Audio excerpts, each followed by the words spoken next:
She's on your side. Better call Behnken. Investigator Shannon Behnken followed up with a mechanic who promised to release a van to a man with an artificial heart. He and his wife need it for backup electricity for his heart. They paid a $600 down payment, and they say the mechanic then failed to finish the work and stopped returning their calls. When they went to talk about it with him, they found the gate to his business locked. And that's when they knew they'd better call Behnken. Investigative reporter Shannon Behnken joining us now with a follow-up. So we knew this is kind of what happened yesterday, but there's a new twist to it today. Well, yesterday it actually seemed like it was going to be an easy fix, but when we went there today to pick up the van, everything had changed. See, this plugs into the cigarette lighter. Penny and Jack McDonald just want their van back for backup electricity for Jack's artificial heart.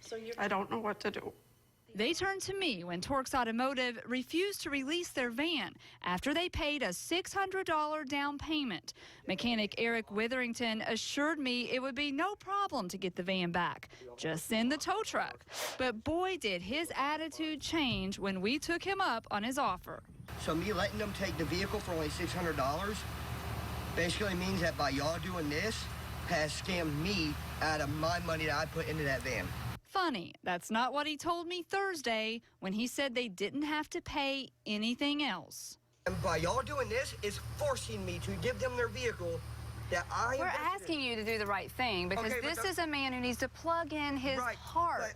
But now let me ask you this. So because he has a heart condition, I got disabled children in the house. They now have to suffer with less. He insists that McDonald's owe him $600 more because he rebuilt the engine.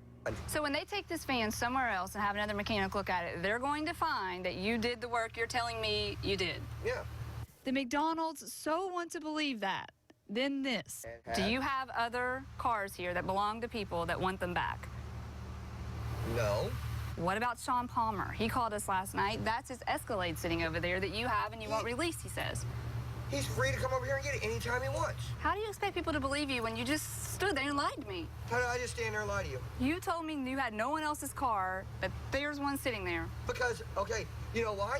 Because that's none of your business. Okay, we'll go with that.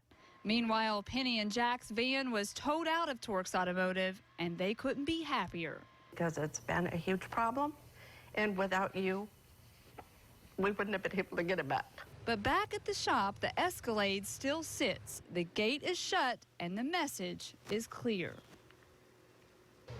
The McDonald's tell me that this is not about money. They are more than willing to pay for the work, and they will pay for the work if they discover that he actually did it. But at this point, the van still doesn't run. Well, I don't know how you trust him at this point, too, because obviously he's lying to you on camera. I mean, no hard feelings to the guy, but come on, he's got some problems going here, and the van doesn't run.